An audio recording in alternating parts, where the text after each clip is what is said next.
እርግጠኛ ነኝ አይዞህን ጀምር ዛሬም እንደቀልድ በያዝነው ፍቅር ምን አለች በለኝ ለሰው ባይመስልም አንለያይ dhugaa hedduu takka galatooma ulfaadhaa isin galateeffachuu dhufe namni waa hin muudanne namni rakkoon isa hin muudanne wallahi billahi lafa kanarratti hin jira jedhee hin yaadu nama kamuu rakkoon hin qonnama hin muudata maaliif yeroo tokko tokko gaafa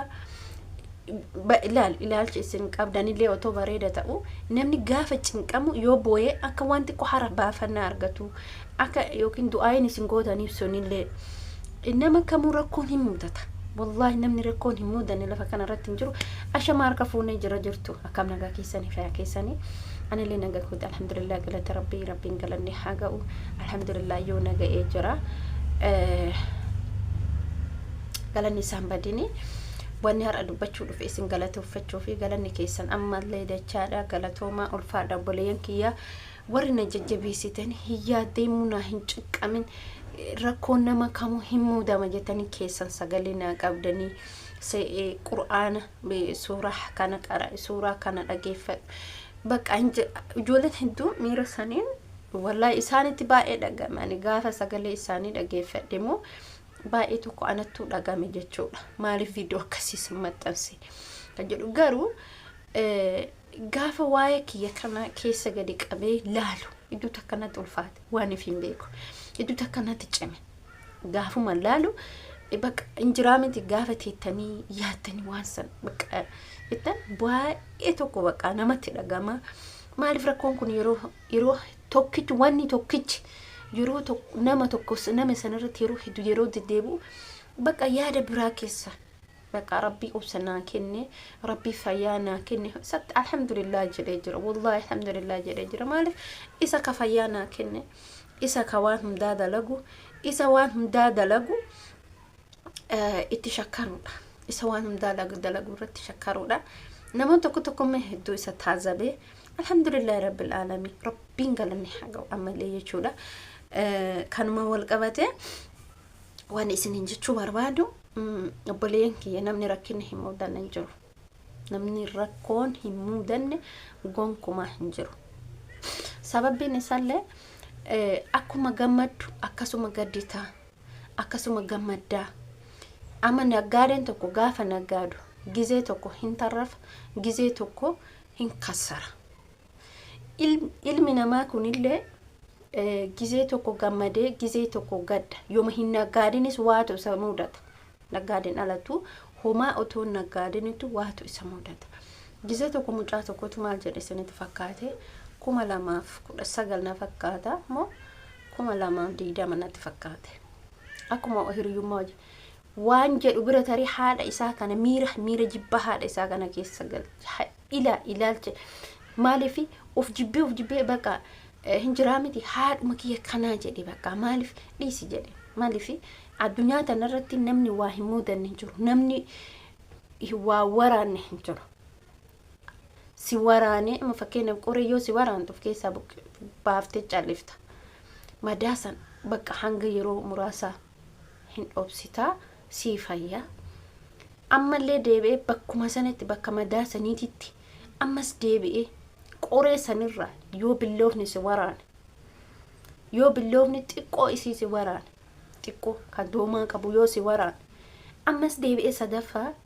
yoo billoofni qara qabu kamurusin hambifne yoo si waraane ati hedduu keessi kee miidhamaadha dhugumatti wallahi keessi kee miidhamaadha sadaffaa arfaffaa gaafa dhufee si waraanu inni arfaffaa dugugguruu si kuta ina waa tokko asitti man isin fakkaan tokkoffaa hin obsita lammaffaallee hin obsita sadaffaan hin ulfaata arfaffaan daangaa dabarfata billoofni kun yookiin qoree irraa ka'ee billaa doomarraa ka'ee billawa qara qabu kasi qaluusin hambifne kamorma sirraa darbu yoo sitti dhufe garuu billoofni qara qabu kamureesi hambisu jira innis kamureesi hambisu jira gaafa waan tokko hin mura jette itti qaqqabdee murtee fi irraa ol qabdee murtee garaagarummaa qaba. Muraa akkasiiti kiyya jechuudha. Waa arfan kana yookiin waa sadeen kana keessatti waan akkasitti na mudate. Haa ta'u malee as keessatti jechuudha. Wanni rabbii kiyya galateeffadhuuf namni rabbiin nama jaalatu fattana jedhan. Hin fattana hammam obsa qaba namni kun hammam obsa hin qabne ka jedhu rabbiin isa fattana. Alhamdulillahi rabbil alamin. Wallahi bitalleen ka dhufu mirgalleen ka dhufu iman obsa. Duuballeen ka dhufu karma kamiinuu ka dhufu ani ammallee hin dhabsa. Maalifi haa ta'u namni yeroo ammaa kanatti namoota hedduutu wanta isa mudateen lafa kanarra darbaa jira. Wantoota isinitti dhufan obboleeyyan kee hundumaa obsaan dabarsa. Abdii rabbii keetirraa hin kutin. Namni rabbii ufii kana abdatu wallahi wurta akka hin namni isatti achi kufee wallahi abadan hin kufu. Isatti irkatte jennaan rabbii keetitti diggafatte jennaan ati yoomiyyuu taanan hin kuftu. Fuundurri kee akka ifa ta'e beeke. Fuundurri kee ammallee taanan ifa. Maaliif isin jedhe ana qofaa miti yoo qaqqabdanii ilaaltan ana qofaa miti. Ilma namaa kana wanti waan muudanne hin jiru.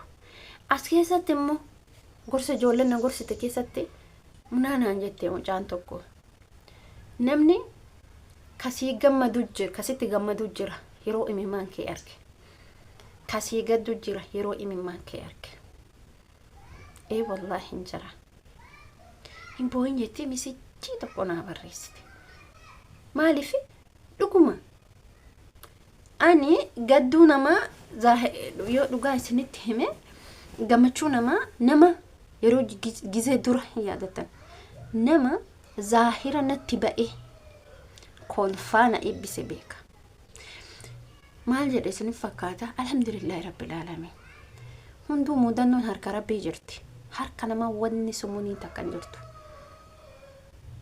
Fakkeenya bishaan tokko dhugdee oduutte rabbi sijjeessa malee namaa miti. Garuu akka namaatiif lafa kanarra ijjattee hin deemtu. Wallahi lafa kanarra ijjattee hin deemtu. Argee jira. Waa hedduu argee jira. Biyya namallee dalagee argee jira. Biyya keessas yeroo muraasa waggaa tokko fa'i taa'ee jira. Hammam addunyaan tun nama gooti ka jedhu biyya kana keessa taa'ee obsee jiraataa jira. Gara laafummaan kun garuu hedduu takka ulfaataadha. Gara laaftee